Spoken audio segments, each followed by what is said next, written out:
On the stage, Richard Gardiner, Head of EU Policy at the World Benchmarking Alliance. Thank you. Ray Lindsay, Partner at Clifford Chance. Sophia Carrison, Team Leader, Corporate Governance Policy at DG Just. And Norma Woutersnel, Network Representative in the Netherlands, amfori. So today's session will be moderated by Valentina Bolognesi, Senior Advocacy Engagement Advisor at amfori. Thank you.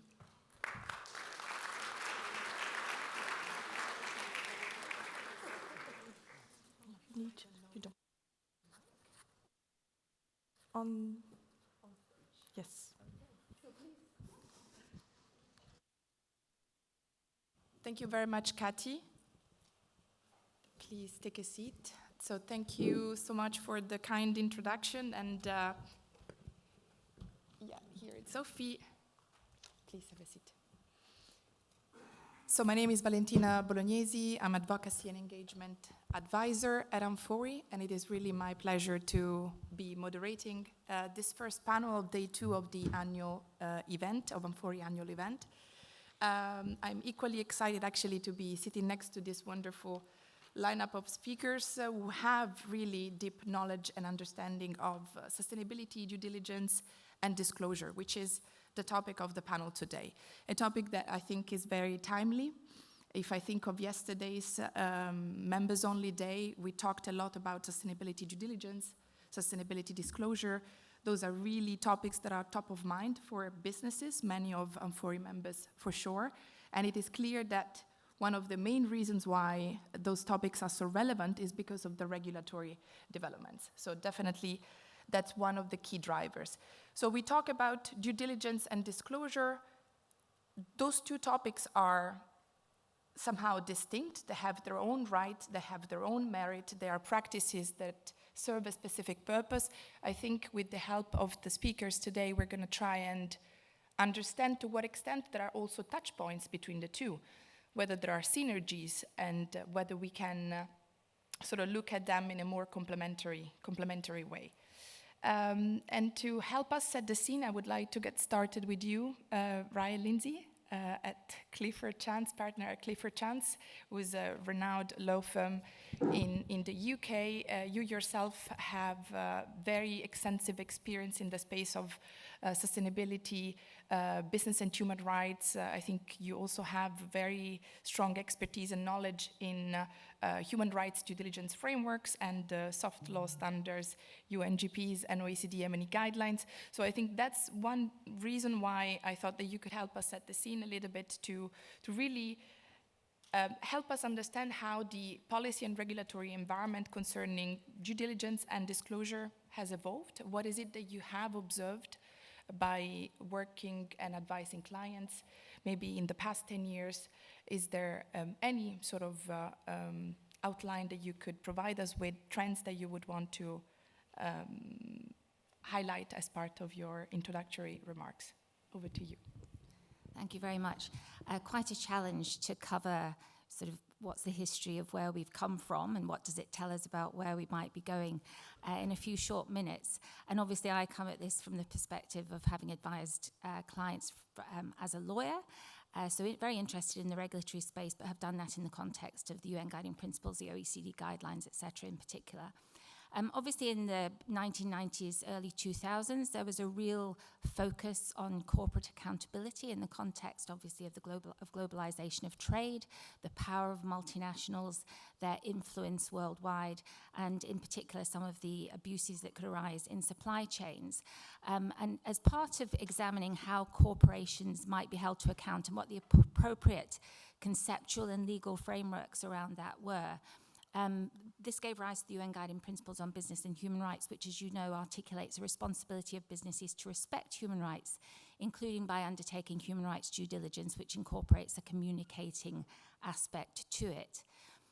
In that context, and giving it that sort of principled underpinning, we started to see regulation in this area, which was primarily driven by reporting and disclosure requirements. To me, this was the sort of easy option for governments, and it was the policy tool of choice for quite some time in terms of seeking to have companies be transparent about what they were doing in relation to the human rights risks in particular, and then more broadly across responsible business conduct areas. And it started quite narrow with a focus on forced labour in the first instance, which is a theme that continues, and legislation that required companies to report on measures they were taking to ensure that modern slavery was eradicated in their supply chains. And that started with the California Transparency Supply Chain Act, moved to the Modern Slavery Act in the UK. The idea being, I think, from governments and policymakers, that by requiring companies to disclose what they were doing or what they weren't doing, because you could say that you just weren't doing anything, this would in turn drive behaviours and encourage companies to do better. Because in order to report on outcomes and measures to eradicate slavery, you have to say what you're doing in terms of due diligence. So I think that was the starting point in terms of policy. Obviously, didn't result in transformational behavioural change across the board very quickly, and hence the movement towards mandating due diligence itself, which has been more challenging, but obviously that is the current trend. I think the two are completely interconnected because you don't really see due diligence measures now without a reporting component within it. So obviously what we're seeing is a very fast evolving regulatory framework, which is not particularly coherent either within jurisdictions or across borders. Therefore, transnational businesses have huge challenges to face. But I think because reporting started the process and has tended to predate obligations in all these contexts, it's about understanding what is, how you can have good disclosure and reporting practices, and that can't drive due diligence. You have to always be thinking about, as our previous speaker said, what's the purpose of this legislation? How are these tools being effective? There's no point in driving information generation and disclosure for its own sake. Obviously, the drivers, apart from regulation, are the demands of society, civil society organizations, consumer demand, increasingly investors, as we see the sustainability agenda taking hold, and the imperatives to actually thrive and change the planet. I'm now going to coin a lot of Professor Visser's phrases because I thought that was really inspiring and insightful presentation. If businesses are going to do this effectively and if regulation is going to be effective, bearing in mind what those objectives are, I think there is a challenge because I don't think there is yet policy coherence. So the issue here for businesses is how do you sort of rise above that chatter and do things really effectively and well while still complying with your legal obligations.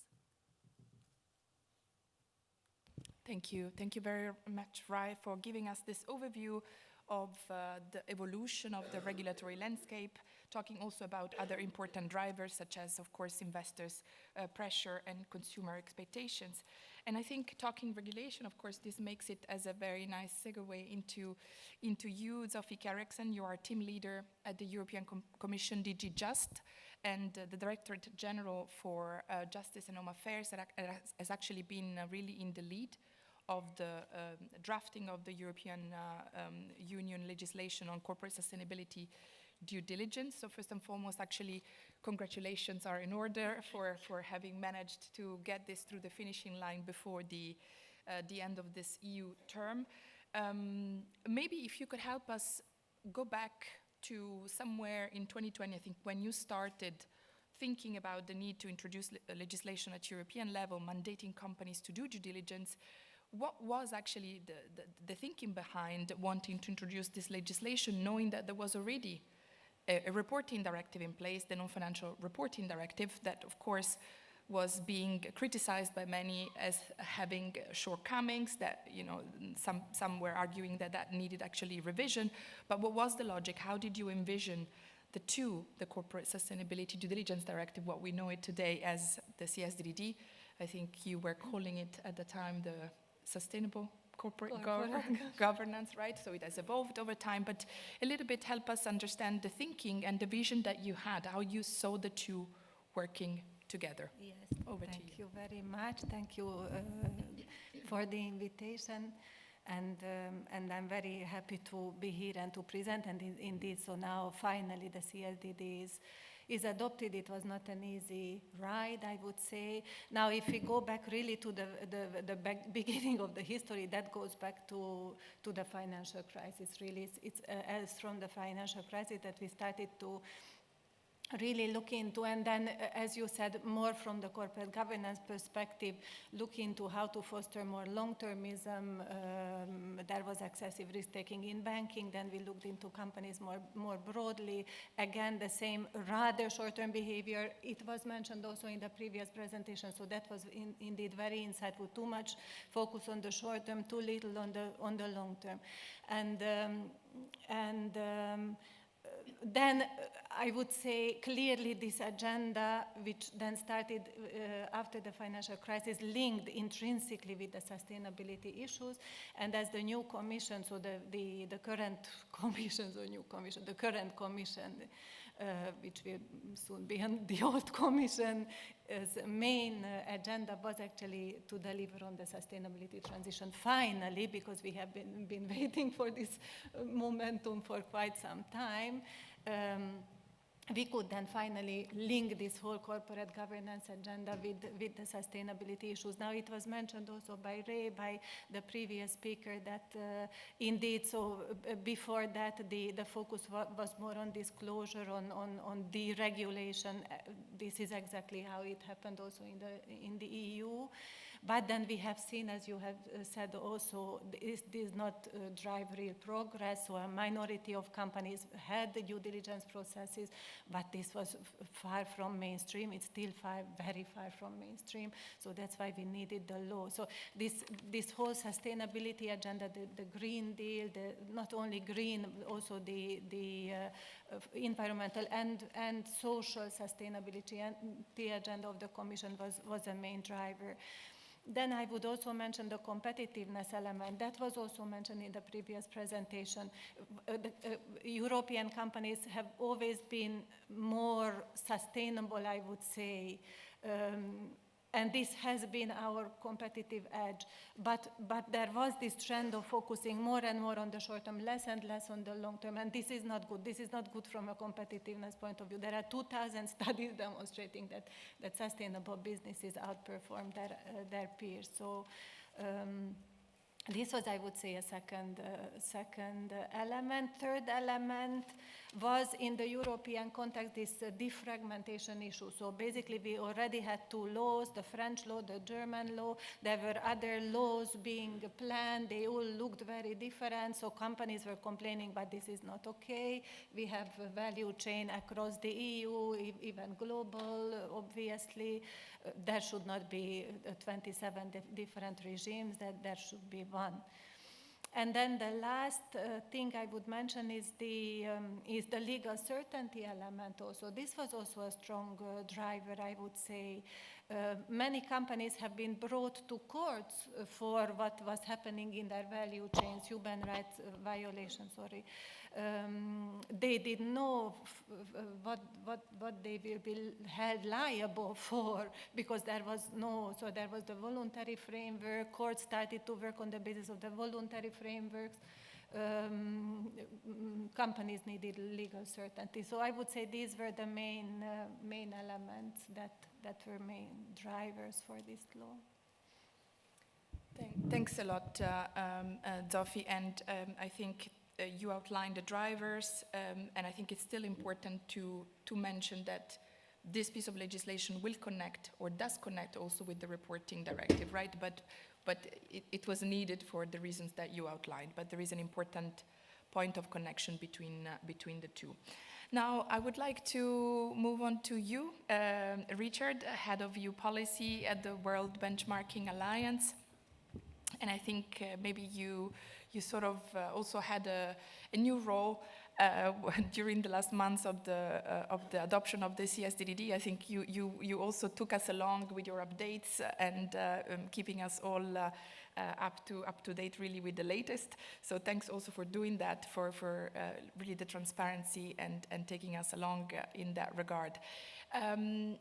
I really wanted to ask you, Richard, if you could bring in the perspective of the work that you do at the World Benchmarking Alliance, but in particular talk a little bit about the role of disclosure in driving also due diligence and in supporting companies with their due diligence. So disclosure in general, but also some of the benchmarks that you publish as part of the World Benchmarking Alliance work. How do they fit and how do they square with due diligence? What kind of also conversation and engagement they create with companies, and how do they help companies maybe put the spotlight on specific issues that they should prioritize, perhaps as part of their due diligence? How is that sort of conversation happening, and how do you facilitate that? Thank you.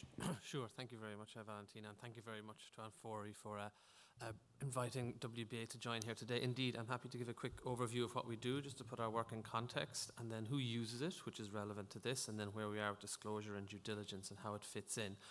And I think to put World Benchmarking Alliance in general context, we're an international NGO, headquartered in the Netherlands. We're based globally, so we're very remote staff. We were remote pre-COVID, if you like, and we're basically analysing the sustainability performance of the top 2,000 companies in the world. And maybe actually the top 2,000 is not right, the most impactful. So it's not the largest companies, but they're companies across various sectors that if they change, the ripple effect we assess will be quite big. And we call these the SDG 2000. And that list is available on our website, broken down per sector, per region, as well as the fact that we're going to update the list that'll be published, I'm going to say July this year. And then you can see, and that includes digital companies, food and agriculture companies, extractive companies, financial companies, kind of everybody's there. And as part of our ongoing task, what we do on a rolling basis every 2 years is we publish a set of benchmarks that look at key issues around nature, climate, social issues, for example. We also publish benchmarks that are more sectoral, so food and agriculture, the financial sector, the digital sector.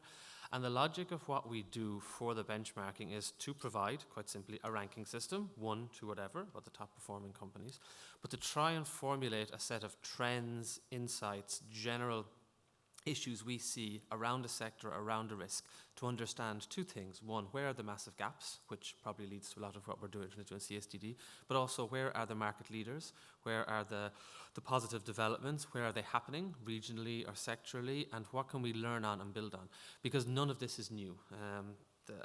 The background given by Rai there is very true. I mean, business human rights has been around for a long time. Even dealing with nature risk, climate risk, been around for a long time.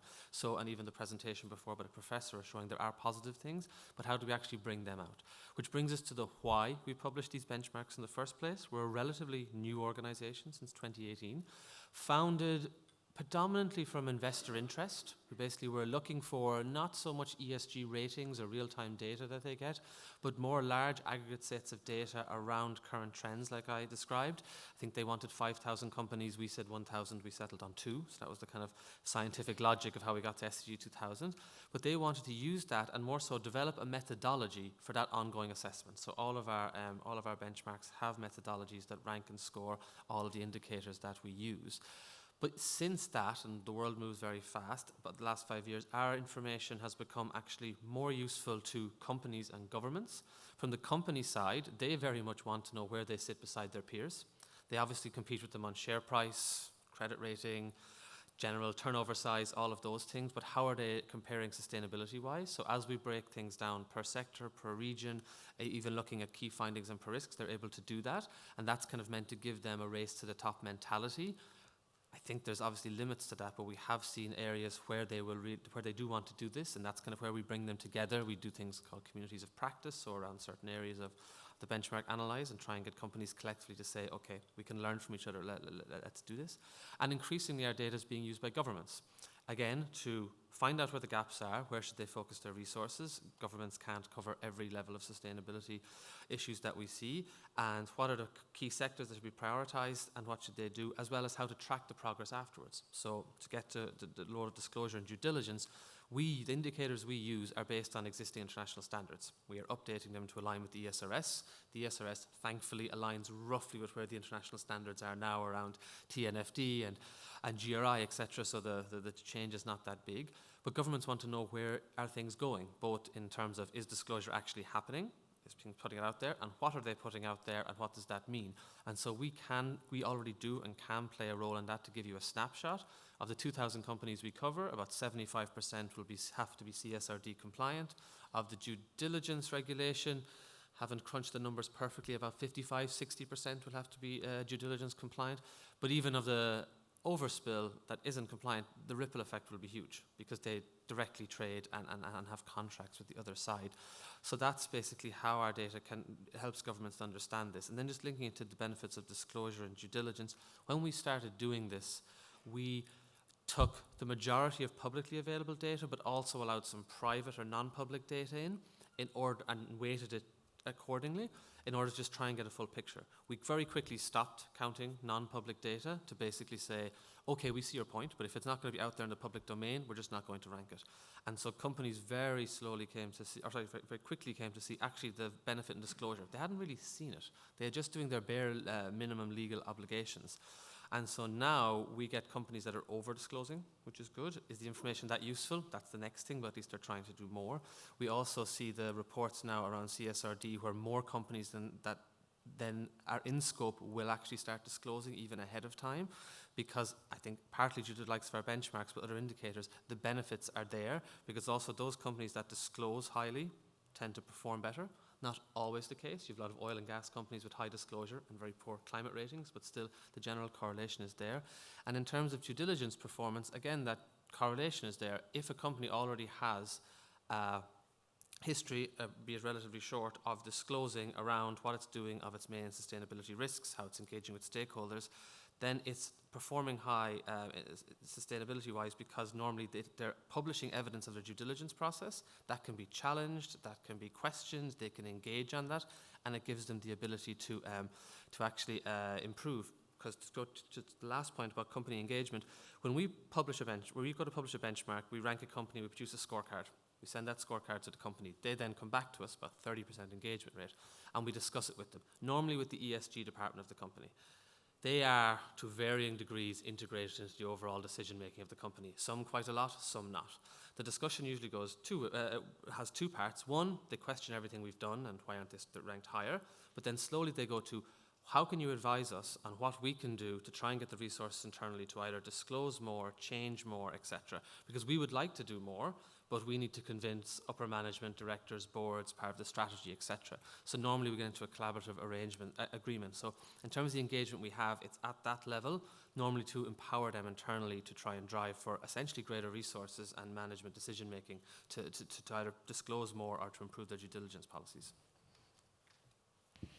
Thank you, Richard. There was a lot in there. I appreciate it very much, the race to the top dimension that you brought in, and of course the engagement with companies. And now, wanting really to talk companies, I would want to turn to you, Norma, our very own Norma, the network representative at Amfori. You have been doing this job at Amfori for a long time, 10 years, right? So you, as part of your day-to-day work, you really engage with companies, with Dutch, in particular member companies, many of which are actually small and medium-sized enterprises. So I think that's important to also stress, since Amfori started off as a voluntary endeavor of companies wanting to work on due diligence, and many of those are actually SMEs. In your 10 years of work at Amfori, engaging with companies, what is it that you have observed in terms of companies grappling with those topics that are becoming the more and more at the fore and relevant because of investors' expectations, societal expectations, and regulatory expectations? So how have companies, so can you share a little bit the practitioner's perspective with us today? Thank you, Norma. Well, first allow me to say thank you. I'm very happy to be here with the other panelists. Thank you for making the bridge to the companies, and in the Netherlands especially the small and medium-sized. Now we've been listening to high-level content overviews, getting a good understanding of what's happening in the world and in the market. But I speak to companies on a day-to-day basis and they say, Norma, okay, due diligence, starting to grapple, starting to understand, following trainings, what is it exactly that I need to do? Because I am busy, I'm trying to get in orders. My customers are changing their minds from day to day. How am I going to translate that to my business partners? Now, I think in the past 10 years, we've seen a shift where companies have been waiting for that level playing field to come. and saying, okay, I'll wait. When it's there, it's time for action. We'll see what we'll do by then. But now this time is here, and we're having to convince companies, okay, you're going to have to do something about the system in your company. So we talk a lot about management systems, about setting the example for your supply chain.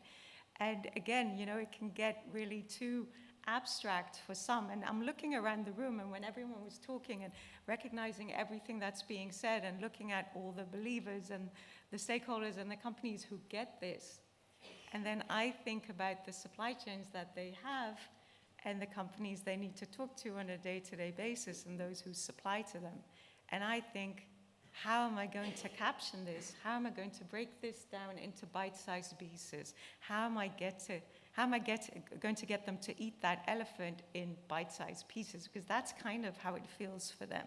So getting companies who are challenged by how business is going now, getting them to understand that they're going to have to provide data to customers who need to report about this. How do I get them to do that in a practical way? And I think in the way that amfori works with them, we try to teach them to become self-sufficient. But then again, if they hear about all these developments and see what's being requested from their customers, they can still look at me, glazy-eyed, bunny in the headlights, like, what on earth am I going to do? And I think that kind of represents now how companies feel. They're willing, they're not quite able yet, and I think that's the key here. That's what we as amfori are trying to do. But really understanding that you're a part of this bigger system, this bigger process, I think that's kind of where they feel they are at now. Thank you, Norma, for sharing this very candid picture of, I think, and what you say for the Netherlands is probably also very true for other countries where we have a strong member base, right? So challenges ahead. Maybe talking challenges, Richard, going back to you, what is it that you are actually observing as part of the benchmark and the indicators that you publish? Are companies prepared? Are companies going to be in a position to do what legislation will expect them to do? Can you give us some insight? Sure, I'll maybe just touch on two benchmarks that are published, one coming, so some relatively confidential findings, but it'll be out in about a month, and nothing surprising in there that helps with that point. And that's around the kind of social aspects or human rights aspects of this, but also transition plans, which are a part of CSDD, are a part of CSRD as well, and do link to a due diligence process, but are kind of in between. And I think the two things we see is that, in general, this is nothing new.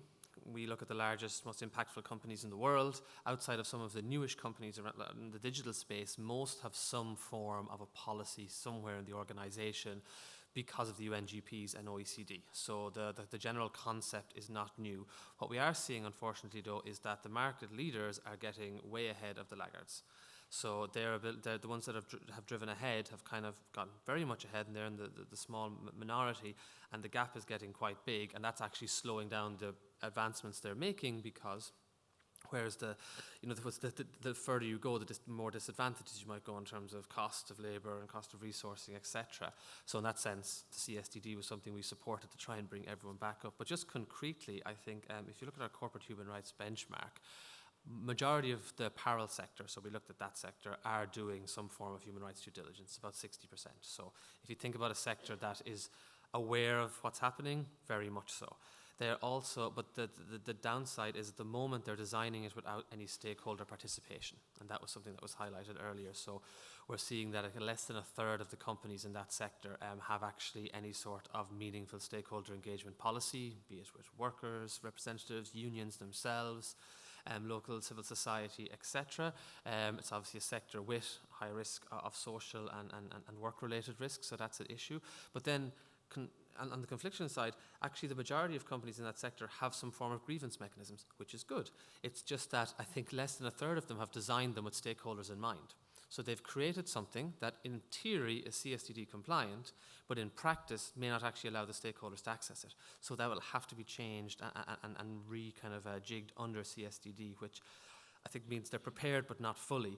On our social benchmark, though, more broadly, if you think about the global impact of this, that's actually a lot more worrying. So it's our social benchmark is the 2,000 companies we're analysing coming out in July. We're looking at kind of very high-level social trends, but there we're seeing only about 20% of companies that we look at have some form of human rights due diligence policy. That's not even taking the environmental side into account. So when you think about the upskilling that's going to be needed, now we have 3 and a bit years, it's going to be quite big. But again, to relate the 2 points together, the correlations we're seeing is that those companies that have evidence of some sort of meaningful stakeholder engagement, A, have a due diligence policy, and B, seem to be doing it relatively well. So all the bits kind of feed into each other. I think just to briefly touch on transition plans, which takes it more from the social to the climate side, but links very much with CSRD. There, globally, things are quite worrying in terms of the preparedness, which is why I think it's good Article 15 of CSDD survived, and that hopefully it will link up. Because if we look at that we just published a benchmark on heavy industries, so extractive, cement, etc. There we've got only about 5% of the companies, about 100 companies analysed, and the largest in the world, have any sort of kind of Paris-aligned plan that seems to have been thought through and implemented. That's quite worrying. And then in terms of just a transition plan in general, it's slightly higher, but it also isn't clear how that relates to the full value chain of the organisation. And so the upskilling there and how far they have to go is quite difficult. And then we just, and our last oil and gas and electrical utilities benchmark, last one to say, is that they're just, in terms of those high emitting industries, they're going to have to triple their efforts basically to make 2030. Which means if they're only implementing in 2027 what we need from CSDD, it gives them just 3 years to do it. It's good that CSD will push them, but they're quite far behind where they should be. So this push may hopefully not have come too late, but it's much needed really at this stage, given the data that we're seeing. Thank you for sharing a little bit of a snapshot of the preparedness of companies from your perspective. So we talked a bit of challenges. Now maybe Raya, back to you. You have been advising clients, including companies. So what would you say, also going back to the, let's say, the title of this event, how to stay ahead of the curve? So thinking of all the developments that we talked about, what would be your maybe recommendations to businesses, to members also of amfori in the room? How can they stay ahead of the curve? How can they best prepare for what's coming, for the expectations that are out there? I think that consistent with what the other speakers have said, it's important to recognise that there's a strategic point of change here, and that there needs to be a significant amount of planning, assessment of where your organisation is and what it's going to take to be prepared for everything that's coming down the pipeline. Companies are obviously at very different points of development in what they're doing. And as Richard said, those who are quite sophisticated and well advanced have a lot of the nuts and bolts in place. They may be lacking in certain respects, but I think those that have embraced the UN Guiding Principles, the OECD guidelines approach to due diligence, human rights and environmental due diligence, will be well prepared to adapt and to build on the aspects that are required. But some elements, as Richard said, think about what is effective and what this is all about and what the objectives of due diligence are about prevention and mitigation of impacts. Therefore, stakeholder engagement is key. It's going to be a compulsory part of the CSDD. So look at what you have and then what you need to do to keep that resilient and a long-standing approach. We certainly see companies who've not done any of this before, and particularly facing things like the German Supply Chain Act, for example, which is a very sort of detailed piece of legislation, quite compliance-focused, is you can build that, then you're constantly asking yourself when something else comes along, what do I have and what else do I need? Whereas I think, personally, those organisations that are taking a very holistic approach to what due diligence in these areas means at a high principled level are better prepared to adapt, and to then think when something new comes down the line, what do I have that already meets this, and what else do I need to do? That may not be much, but in terms of what I then need to just disclose and justify, how do I need to adapt my internal systems, etc., to ensure that I can do that? But it's not a boxing exercise. You will have to tick boxes and show people you've done stuff, but the effectiveness of the process to me is key. And this is where, Professor Visser talked about the different stages that different functions within an organization can be at in terms of the defensive sort of shareholder value versus the transformation stage. It's really important, vital, to bring those perspectives together in this area if you're going to be effective, because it's going to be a huge compliance cost, but it's important, I think, to transform the thinking to it being an investment. Investing now is going to allow you both to comply, but also to create the value for the business that comes from being part of, identifying that sustainability is really important to the value of the organization, and not only minimizing external impacts, but being a positive force for good. Internally, companies don't speak the same language. The legal function is going to be really important in the compliance function, but lots of people in those current functions don't understand this space at all. And so there's a huge journey to be taken to make sure that internally organizations are developing cross-functional teams. I'm sure you all do this to an extent. But approaching these issues, there has to be a commonality of understanding.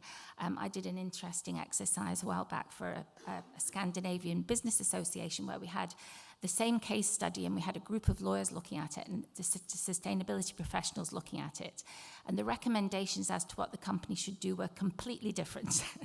So, there's that exercise of, also recognizing what are opportunities and what are real risks. And obviously, companies are going to be concerned about what the new legal liabilities may be from due diligence and what the liabilities may be from increased disclosure, which is much more granular. So embracing that and understanding and planning for it. And when you're internally and externally, thinking carefully about who you're getting to advise you and making sure that you're on the same mindset about what you're trying to achieve. And not being driven by the risks have a real potential to stop progress in its tracks here if there's a very sort of compliance, legal, technical approach taken to how you're going to deal with these new diligence and reporting requirements. So it needs the internal flexibility. Governance is key, so obviously tone from the top. Is vital. So you can have a wonderful sustainability function, but as I say, if everybody in the organization isn't dancing to the same tune, you're not going to get anywhere. And so driving that from the board level and sort of having that investment in what you're doing is really important. I think resourcing and capacity building are going to be really challenging, because this is going to be a steep learning curve for so many people. There's a vast amount involved in trying to address these differing requirements that are emerging. And as I say, to do it effectively is going to require some real investment, and the resources aren't there. And when you think about what's going to be involved in some of the new requirements around complaints mechanisms that have to be enhanced beyond what it really is the norm at the moment, external supervision, answering queries from external stakeholders, and then obviously the disclosure. This is a vast amount of new expertise that's needed. I just hope that our business schools and our law schools and our management schools are turning out those students who are going to be able to lean into all of this as they get into the organizations. And I think, effectiveness is built into the criteria of what are adequate measures in the CSDDD. That just really emphasizes how important it is when thinking about all of this and starting to act even before the guidance is out and before the member state transposition has come into effect. Is, human rights due diligence is an art, not a science. It's been said by the working group. Okay, there's so much that you can put art into it. You're going to be dependent on systems, a certain amount of commoditization, etc. But really understanding what it's about and trying to have effective processes and bearing in mind what the objectives are, which will involve a lot of training and integrating that mindset throughout the organization, are going to be really key. Thank you, Rai. And also giving a message of hope. I think that's important, and thank you for doing that and for sharing a lot of suggestions. Now, you talked about, of course, very briefly, Rai, you mentioned transposition and implementation of CSDD, and now looking back to you, Zofi. So it's the legislative process itself, it's closed, but of course there is still a lot that will need to be done from the European Commission, and then looking at member states to transpose. So what's next maybe, and also in terms of policy coherence, because I think that's also another key ask of businesses. Can we make sure that the policy environment is going to be coherent? What kind of work will be done by the European Commission also to put the different pieces of the puzzle together, thinking CSDD, CSRD? Can you tell us a little bit about your plans for the future? Yes, thank you. So indeed, the CSDD is now finally final, so we don't need to worry about that anymore. But so, as some of you may know, we have lost a lot of elements that were originally put into the Commission proposal. So we had tone at the top you mentioned. We had also requirements for directors. All that we basically lost. So everything that was director's duties, director's remuneration, and so on, went out as part of the compromise on this proposal, obviously. Now, I don't think that we will be courageous enough to start again proposing anything like this, but I fully agree with your assessment that without tone at the top and without basically transforming strategies, transforming business models, this is not going to work. But let's hope that the due diligence duty as it is written now will basically generate this change also in the boardroom. Now, there is another element that we lost, that is the financial sector, equally huge loss from the perspective of the Commission.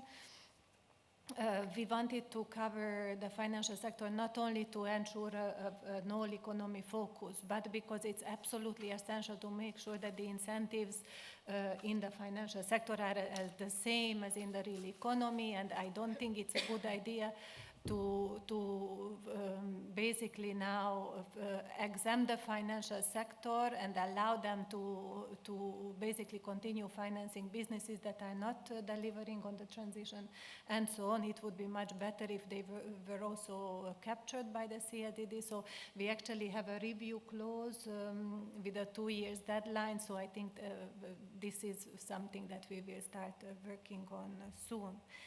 The guidelines have been mentioned, so lots of guidelines to be expected. We will do everything that we can, basically, to help businesses but what can we do? We can provide guidance, so there will be sector-agnostic, sector-specific guidelines.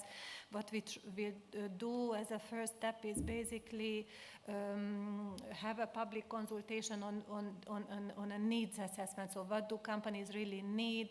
There are lots of guidances out there already on the OECD framework and so on. Where are the gaps? What are those elements? There are obviously new elements, also purchasing practices, all those SME protection measures that the CSDD includes.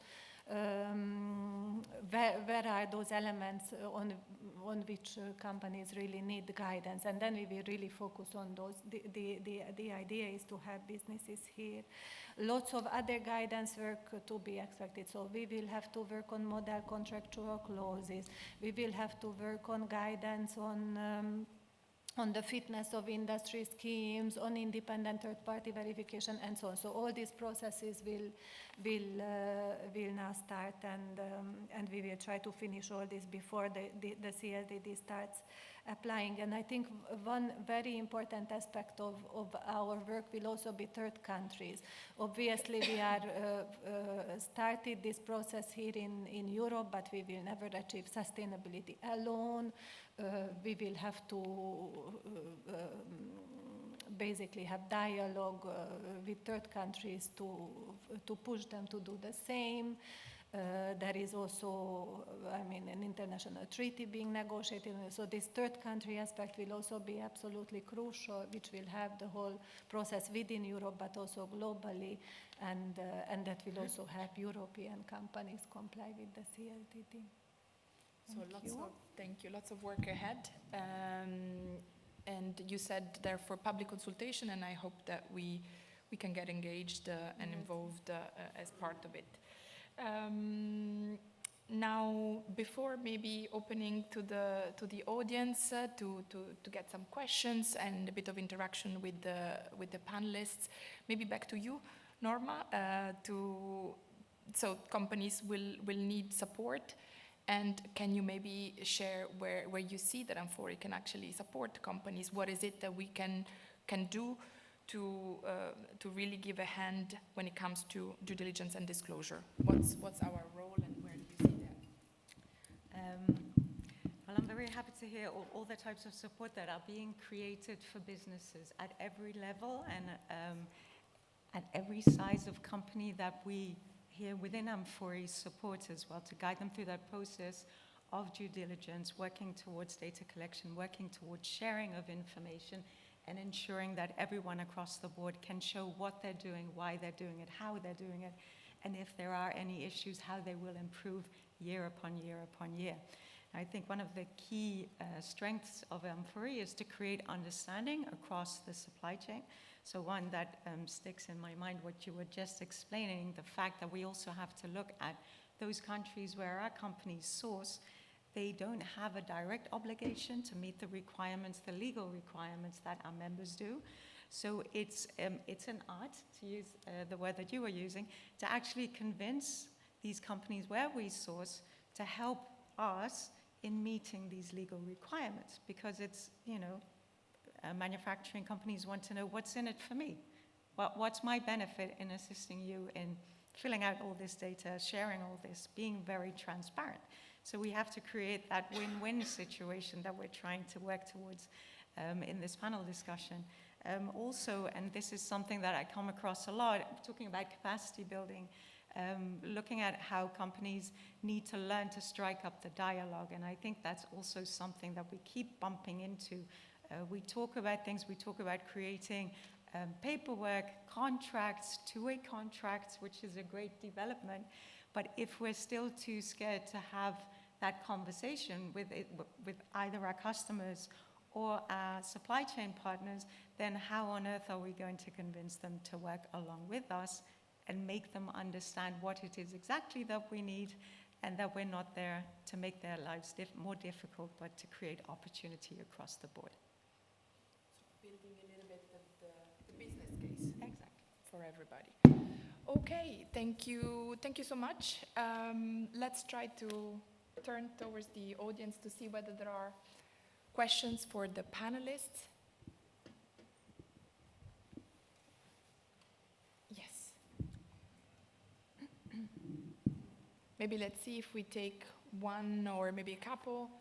And if you could indicate also if the question is for one panelist in particular. Thank you. Thank you. A very interesting morning. I want to really thank the keynote speaker for the morning. Professor did an excellent job in highlighting what we're all troubled by in this world today with all the conflicts going on.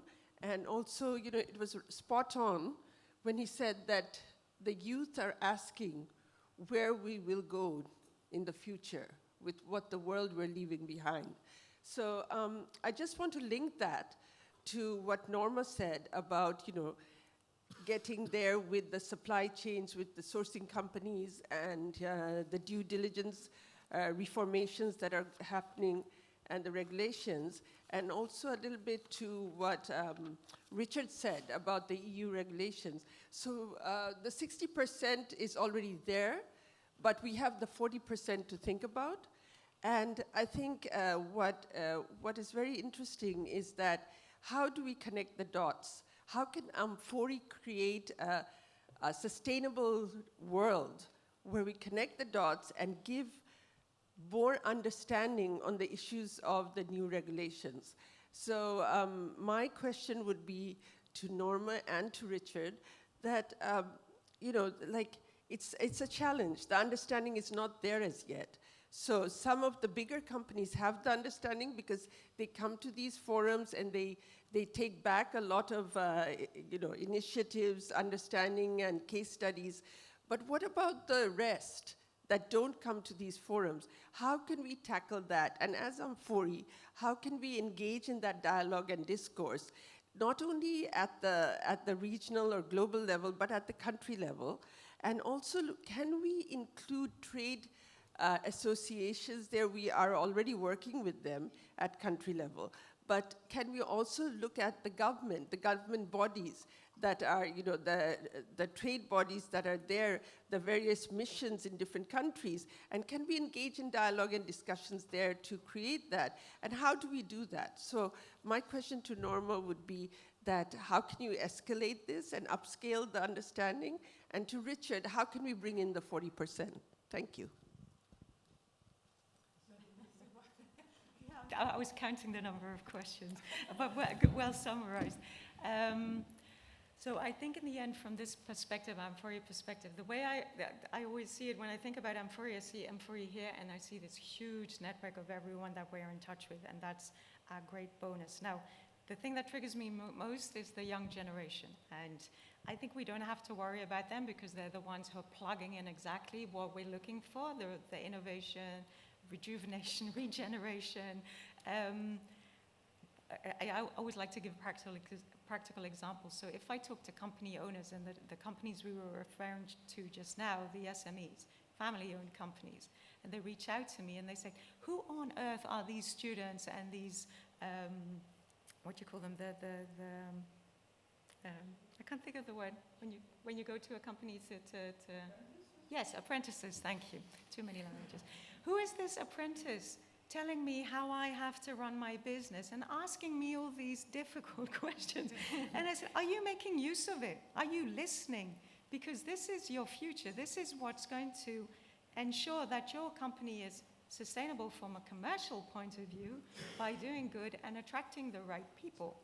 Now, from amfori perspective, through liaising with all these different stakeholders, listening properly to what they're asking from us, how they're advising us, and us consulting with companies, okay, where are you at now and what will you be able to do in the next year, 2 years, 3 years?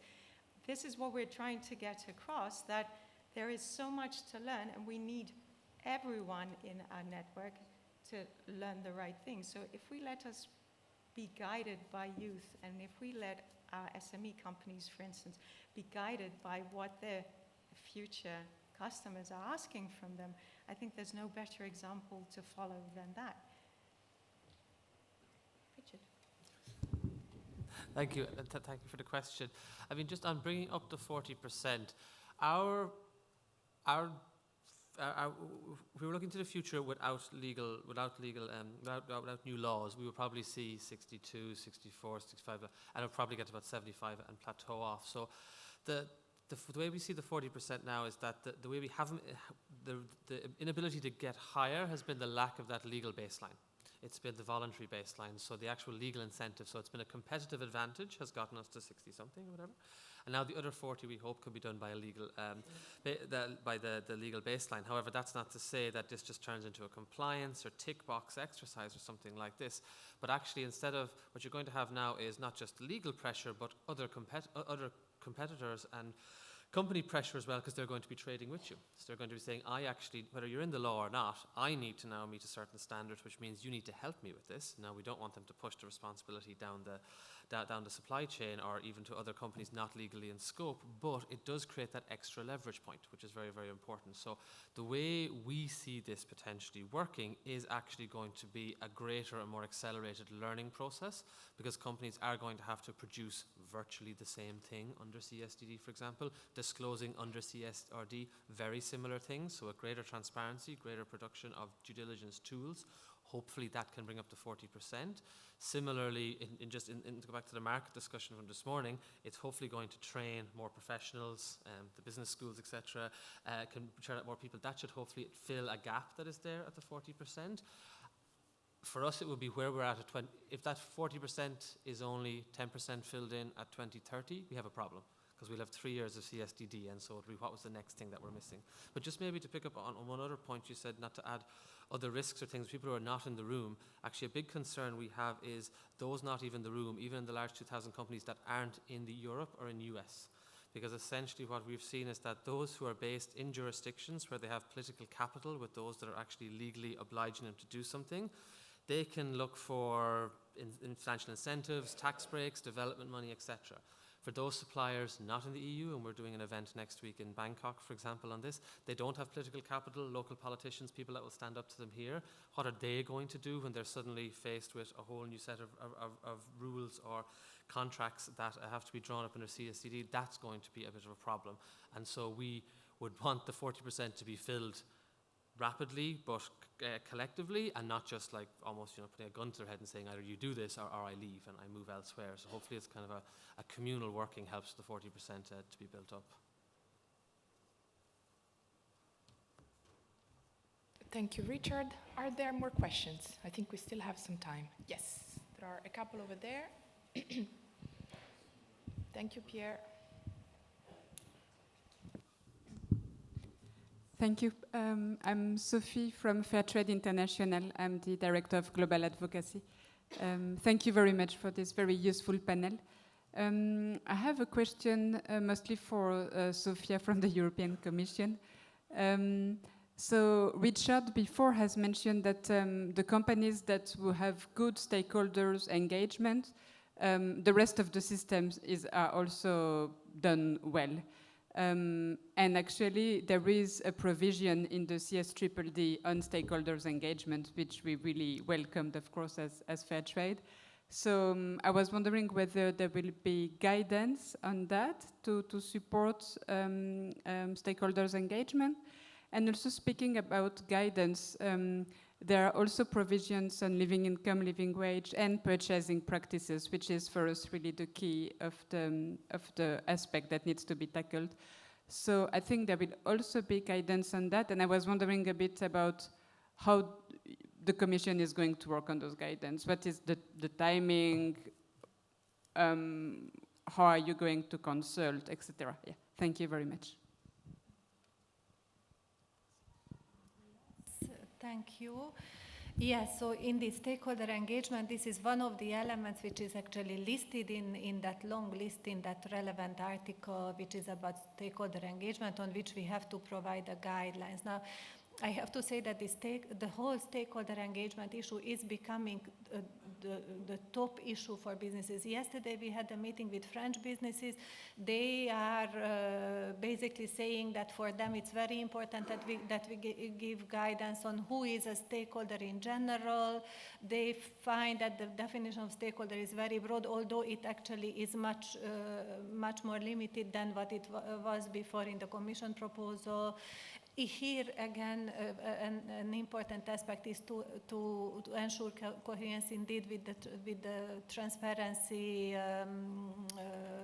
so the CSR, the ESRS, and so on.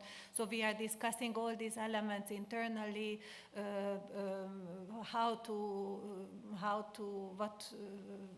what element should go where. There is, Richard, you mentioned transition planning, so there also EFRAG is working, I think this is public information, on an implementation guidance. There also will be issues about stakeholders, so we are all connected, just for you to be reassured, to make sure that all this is basically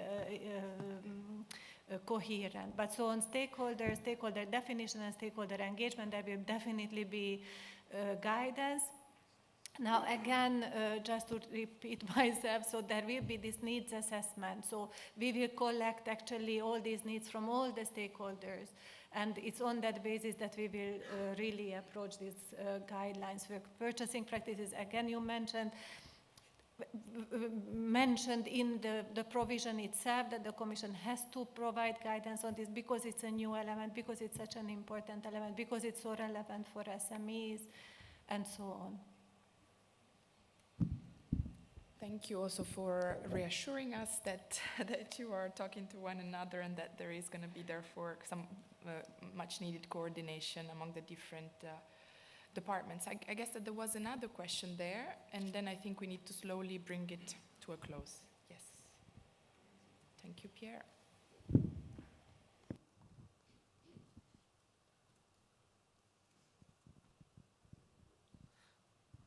Thank you very much. I have two remarks and questions for Norma. So today we talked a lot about the regulatory landscape and a lot about compliance. And I think that as a member of amfori, so in the retail sector, amfori is really a great partner for monitoring performance through we usually use BACI, so through BACI, and to also guide us through our supply chain to have higher social compliance through the corrective action plan and continuous improvement programs. But a challenge that we have is that when we go further into the supply chain, the weaker the connection with our business partners, and also the lower the incentive for them, because it's not about compliance, it's about a lot of standards that they have to meet with most of, in our supply chain, companies with limited capacities.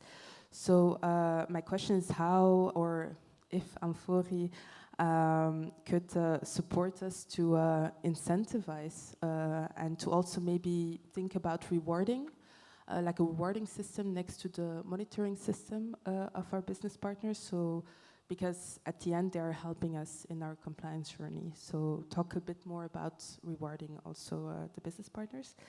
And then a second part is also that with other members, mostly European members, we are all, we share similar ambitions. We are bound by the same compliance. But how we use the platform now is that we look all individually in our supply chain. We deal also with some non-conformities individually in our supply chain, mostly.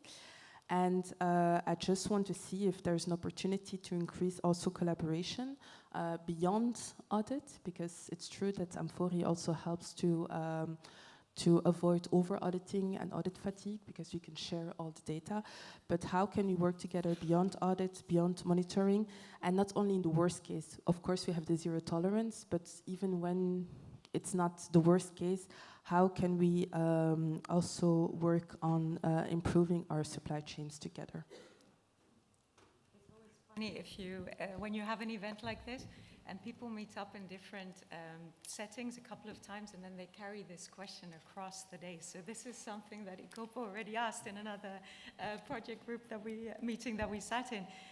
So with regards to incentives, I'm Dutch, so I'm allowed to be really blunt. I think the key incentive in engaging whichever tier it is in your supply chain is ensuring that there's business. When there's business, they're all entrepreneurs, they need to survive. That's the key incentive.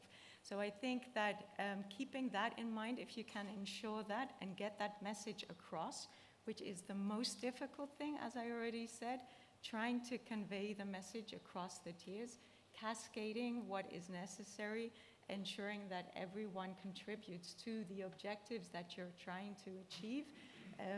You need to ensure that you strike up the right dialogue and you use the right wording and you make sure that your supply chain partners understand what it is you are asking for and what's in it for them. So what you're referring to was the question we discussed day before yesterday.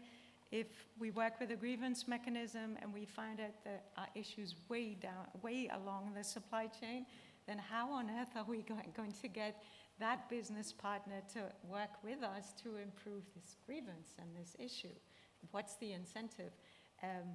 Making sure that everyone in between ensures that they provide the business so the other is intrigued to keep working with you. And maybe that's just a really easy way to put it. Of course, it's way more complex, but I think this is at the core. And then the second one, the collaboration among members.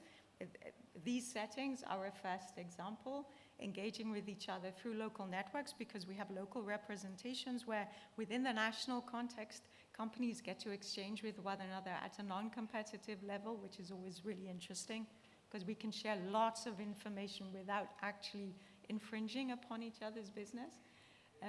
But I think also through the systems that we offer, so the sustainability platform that we have, we're looking at ways where members can engage with each other. For instance, can we include an online communication system linked to different business partners? And if you're looking to improve something, everyone can read the same reports, everyone can see the progress on the continuous improvement. You can reach out and say, hey, did you realize this? How are you dealing with it? Is this something that you might like to collaborate on? Is it something where we can create a joint project? Are you willing to co-invest with me? We're just trying to find the right methodology, because we do have to do with a lot of data. It's very sensitive, data protection, so we're trying to find the right way to do that. And we're working on it really hard, so we hope to be able to inform you very soon that we have it finalized, but we just want to make sure that when we do it right immediately. So I hope that answers your question. In the interest of time, I know that we need to bring this to a close. Can I maybe just ask you one final thought that you would want to share with the audience, and then we can all maybe move to the coffee break. One message, something that you would want to leave the audience with. Who wants to go first? No one wants to hear from the lawyer. Wish you luck. The time is now. Be positive about it, and remember what the ultimate objective is. It is all manageable, but now is the time to really start to plan for all these requirements. Thanks. Thanks. And maybe just to bring another positive correlation, our data shows, much like stakeholder engagement, good due diligence, when you have good board involvement, then you have good due diligence as well. So while it's not mandated by the laws that are coming, upskilling the board, involving the board more, having that sustainable leadership, whichever kind of term you want to give it, in a company, will show better performance, because that's what our data has shown. My message will be raised that she mentioned before. Look at this as an opportunity, really, as a contributor to the competitiveness, to innovation. This is good business, this is competitive business, and this must happen, otherwise something very dramatic will happen. And I would say, keep it simple, make it personal. We're talking about people and planet here. So don't just put it on paper, but grab the phone, go onto Zoom, talk to people and explain to them what it is that you want. Thank you. Thank you very much.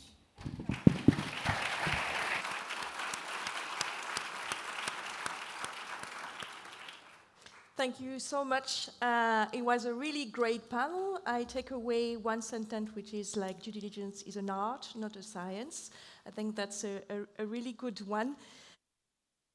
So to me, the other thing that I would take away is really the strong connection between actually doing due diligence and then reporting on what you're doing, and the two work really hand in hand. So from the moment you do the effort of reporting on due diligence, I mean, you open the dialogue also with external stakeholders. That means you can count on your critical friends, right, to monitor your impact and incentivize further efforts.